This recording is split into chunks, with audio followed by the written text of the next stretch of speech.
আহক আজি ফ্লেগ বা পতাকাৰ বিষয়ে নজনা কেইটামান ইণ্টাৰেষ্টিং কথা জানো। ফ্লেগ কোড অফ ইণ্ডিয়া 2002ৰ মতে ভাৰতৰ জাতীয় পতাকা কেৱল সিল্ক, উল, কটন, খাদী কাপোৰেৰে তৈয়াৰ কৰা হ'ব। প্লাষ্টিক ব্যৱহাৰ কৰি ইয়াক তৈয়াৰ কৰিব নোৱাৰিব। শেহতীয়াকৈ কেন্দ্ৰীয় চৰকাৰে কৰা সংশোধনী অনুসৰি পৰম্পৰাগত হেণ্ডস্পান আৰু হাতেৰে বোৱা খাদীৰ বাহিৰেও এতিয়া পলিয়েষ্টাৰ আৰু অন্যান্য মেচিনত নিৰ্মিত কাপোৰৰ পৰা পতাকা তৈয়াৰ কৰিব পাৰিব।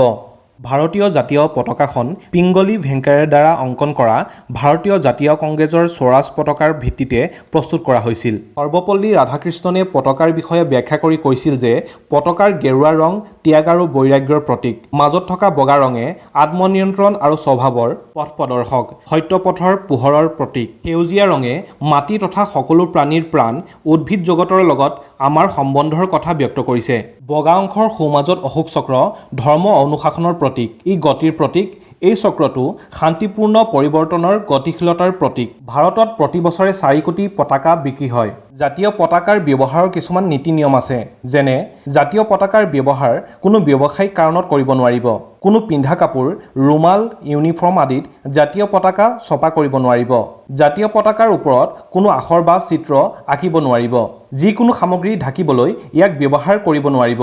ইচ্ছাকৃতভাৱে জাতীয় পতাকাক ওলোটাকৈ উত্তোলন কৰা, ইয়াক মাটি বা পানীত পৰিবলৈ দিয়া কাৰ্য কৰিব নোৱাৰিব।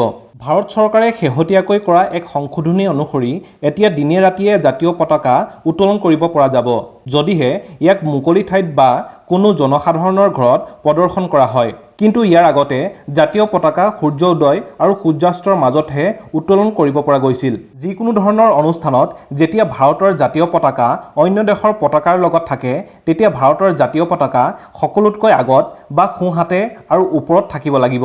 ভাৰতৰ জাতীয় পতাকাৰ মাজত থকা অশোক চক্ৰটো 1947 চনৰ 22 জুলাইত গ্ৰহণ কৰা হৈছিল। ইয়াৰ আগত এই পতাকাৰ মাজত এটা যঁতৰৰ চিত্ৰ আছিল। পতাকাৰ বিষয়ে অধ্যয়ন কৰা বিভাগটোক ভেক্সিললজি বোলে আৰু ইয়াৰ অধ্যয়ন কৰা ব্যক্তিজনক ভেক্সিললজিষ্ট বোলা হয়। বিশ্বত মাত্ৰ 2খনহে বৰ্গা আকৃতিৰ পতাকা আছে।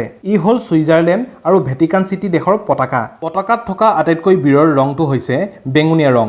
এই ৰং নিকাৰাগুৱা আৰু ডমিনিকা দেশৰ পতাকাত আছে। ডেনমাৰ্ক দেশৰ পতাকা বিশ্বৰ আটাইতকৈ পুৰণি পতাকা। ইয়াক প্ৰথমে ব্যৱহাৰ কৰা হৈছিল 1625 চনতে। এতিয়ালৈকে নিৰ্মিত বিশ্বৰ আটাইতকৈ ডাঙৰ পতাকাখন হ'ল ৰোমানিয়াৰ পতাকাখন, যিখনৰ জোখ এখন ফুটবল খেলপথাৰৰ আকাৰৰ প্ৰায় 3 গুণ আছিল। ইয়াৰ ওজন আছিল 5 টন আৰু ইয়াক উত্তোলন কৰিবলৈ 200 জন লোকৰ কেইবা ঘণ্টা সময় লাগিছিল। নেপালৰ জাতীয় পতাকা হৈছে বিশ্বৰ একমাত্ৰ অচতুৰ্ভুজ পতাকা, যিয়ে এখন সাৰ্বভৌম দেশৰ ৰাষ্ট্ৰ পতাকা আৰু নাগৰিকৰ পতাকা দুয়োটা হিচাপে কাম কৰে। এইটো ভিডিঅ'ত ইমানেই। এনেকুৱা ধৰণৰ এমেজিং ফেক্টছ জানিবলৈ চেনেলটো ছাবস্ক্ৰাইব, লাইক আৰু শ্বেয়াৰ কৰক।